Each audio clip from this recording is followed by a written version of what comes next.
ये कहानी है एक चिड़िया और उसके परिवार की। चिड़िया और उसके छोटे-छोटे बच्चे जो है एक घोंसले में रहती थी। वो घोंसला एक किसान के खेत में था, जहाँ पर गेहूँ की फसल लगी हुई थी। बच्चे बहुत ही खुश थे।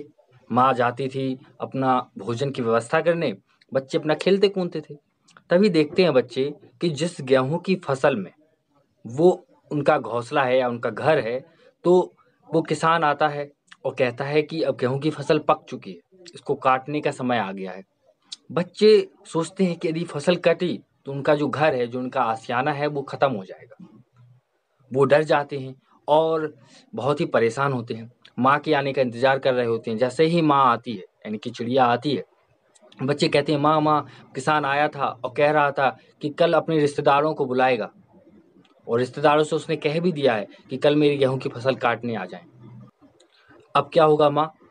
अब क्या घर छोड़ना पड़ेगा अपना और अब तो हमें कहीं और शिफ्ट होना पड़ेगा?" चिड़िया कहती है, "परेशान मत हो, कल कोई नहीं आने वाला, कोई गेहूँ की फसल नहीं कटने वाली।" बच्चे कहते हैं, "चलो माँ कह रही है तो कोई तो बात होगी, शायद नहीं आए।" बच्चे इंतज़ार करते हैं। माँ सुबह पहली किरण के साथ अपना निकल जाती है भोजन की व्यवस्था करने के लिए और बच्चे इंतज़ार करते हैं कि क्या कोई आ रहा है, देखते हैं। एक्चुअली में कोई नहीं आया। बच्चे बड़े खुश होते हैं और देखते हैं कि दोबारा से फिर किसान आ रहा है और जब किसान आया तो उन्होंने फिर सुनना स्टार्ट किया कि देखते हैं अब क्या कहने वाला है। तो किसान चिल्लाता है कि कोई भी रिश्तेदार किसी काम का नहीं। जब देखो धोखा ही धोखा। मैंने उनसे बोला था देखो कोई नहीं आया। सभी के सभी एहसान फरामोश हैं। अब मैं अपने पड़ोस के किसान से कहूँगा, वो मेरा अच्छा मित्र भी है।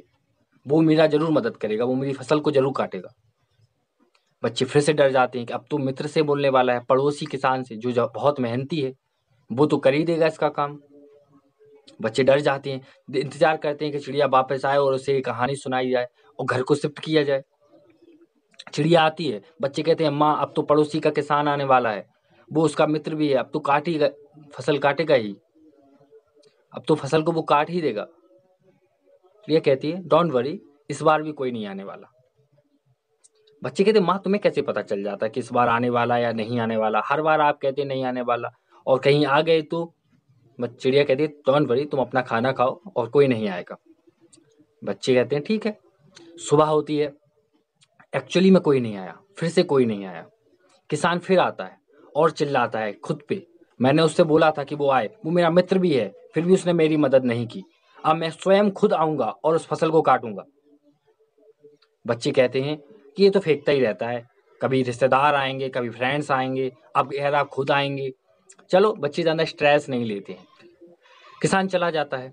माँ आती है उसकी, चिड़िया आती है। बच्चे कहते हैं कि किसान फिर कह के गया है कि अब वो खुद आएगा, खुद से फसल को काटेगा। चिड़िया कहती इस बार जो मामला है वो थोड़ा सा सीरियस है, अब हमें इस घर को छोड़ना पड़ेगा, इस घोंसले को त्यागना पड़ेगा। बच्चे कहते हैं क्यों माँ, इतनी बार तो कह के गया, आज तक तो हमने नहीं त्यागा, और आज ऐसा क्या हुआ कि आपको लग रहा है कि इस बार वो जरूर फसल को काटेगा? तो उसने कहा कि बच्चे, जब व्यक्ति स्वयं ठान ले कि मुझे उसे क्या करना है, जब व्यक्ति स्वयं ठान ले कि उसे क्या करना है, उसका क्या मकसद है, वो किसी और पर डिपेंड ना हो। यदि कोई व्यक्ति किसी और पर डिपेंड है तो वो कुछ नहीं कर सकता, लेकिन जब उसने स्वयं सोच लिया कि उसे काटना है तो वो जरूर आएगा कल काटने, और हमें अब अपना घर छोड़ना पड़ेगा। इस कहानी का उद्देश्य यही था, मैसेज यही था कि हमें अपने काम को किसी और पर नहीं डालना चाहिए। पहले तो हमें ही करना पड़ेगा हमारा काम, फिर हम किसी की मदद लेते हैं वो अलग बात है। लेकिन यदि हम सिर्फ किसी और की मदद से काम करें और स्वयं का 1% भी इन्वॉल्वमेंट उसमें ना रखें तो वो काम होगा ही नहीं। यदि हुआ तो वो आपके अनुरूप नहीं होगा। सो यदि कहानी पसंद आई हो और इससे कोई मोटिवेशन मिला हो आपको अपने काम को करने में, तो इसको सब्सक्राइब जरूर कीजिएगा, चैनल को लाइक कीजिएगा और सब्सक्राइब कीजिएगा। धन्यवाद। जय हिंद।